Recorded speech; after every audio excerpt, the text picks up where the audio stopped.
Друзья, всем привет! Вторая половина марта, и сейчас я вам показываю рассаду томатов, которые я выращиваю из свежих семян помидоров, плодов, купленных в супермаркете. Вот первую я вам хочу показать рассаду сорта томатов Кумата из супермаркета. То есть это не семена из пакетика были куплены, а просто свежие помидоры и потом посеянные семена из него. Рассада развивается хорошо. Вот сейчас ее немножко полил.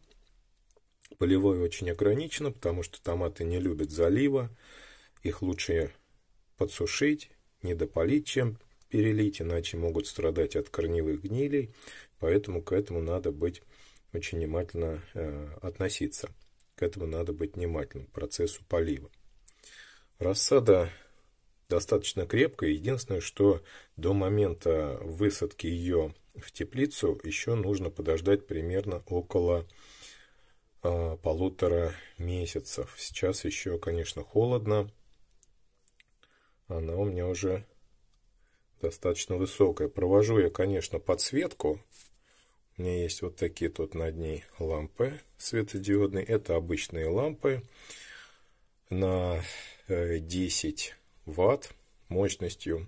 Светят они хорошо и вполне могут заменить обычные, точнее не обычные, а фитолампы, которые в 2 раза дороже, а толку от них особого я не заметил. Обычные вот светодиодные лампы 4000 кельвинов, холодный свет, точнее нейтральный свет. Вот так подсвечивается у меня рассада.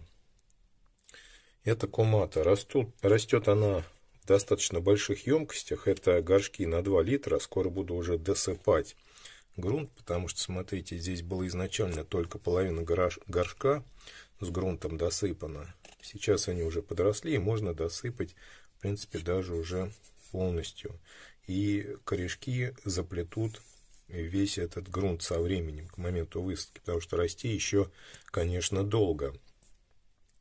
А вот здесь у меня растет рассада. Вот это тоже из свежих плодов. Это коктейльные томаты. Они крупнее, чем черри, но мельче, чем сливовидный. Такой промежуточный вариант. Очень вкусный. Я их также купил в одном из продуктовых магазинов. Очень вкусные, сладкие томатики. Мне понравились. Ну и томатики съели, а семена, конечно, мы посадили. Причем в тот же лоток, в котором эти томаты и продавались. Ее пора уже, эту рассаду, рассаживать по отдельным стаканчикам, распекировать. Вот, займусь в ближайшие дни. Немножко она подвытянулась, потому что у меня здесь все-таки жарко. Надо бы температуру убавить, чтобы не так сильно вытягивалась.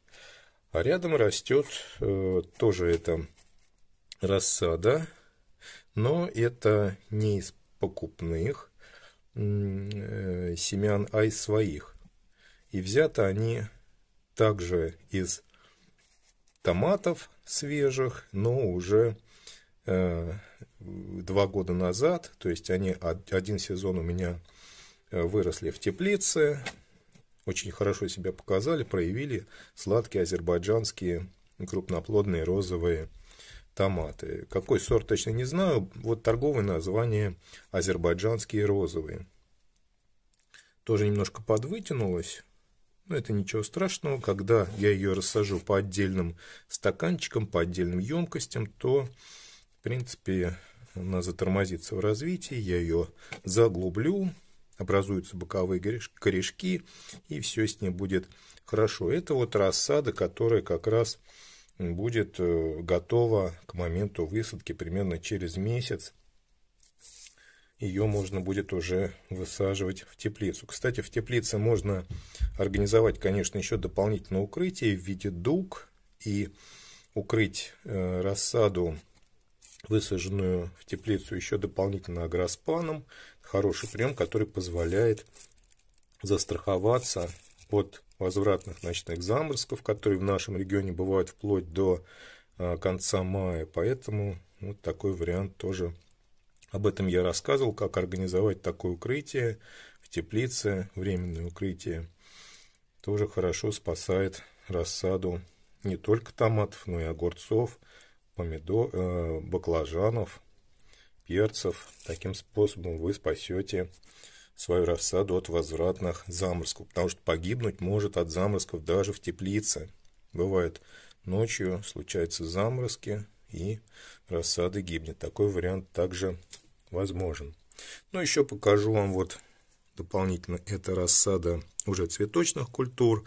Это ромашка садовая, ну или невяне, как ее еще называют. Выращиваю я ее семенами. Как их я сажал, у меня есть отдельные видео, семена очень мелкие. Таким же способом можно посеять и петунию.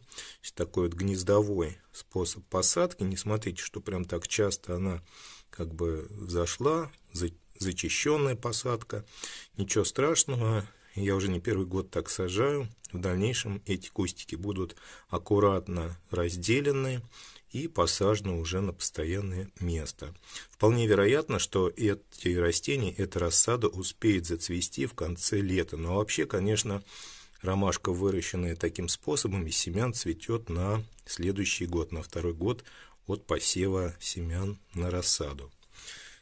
И вот рядом тут еще перчики у меня растут. Это перцы гибридные, сорта какаду. Удлиненные такие плоды они образуют. Первый год их сажаю, первый раз. Посмотрим, как они себя покажут. Но по ним хорошие отзывы в интернете. Вот посмотрел, как люди выращивают, и тоже решил посадить этот сорт, этот гибрид, точнее сладкого перца. Ну, тоже вот уже, в принципе, можно немножко подсыпать земли.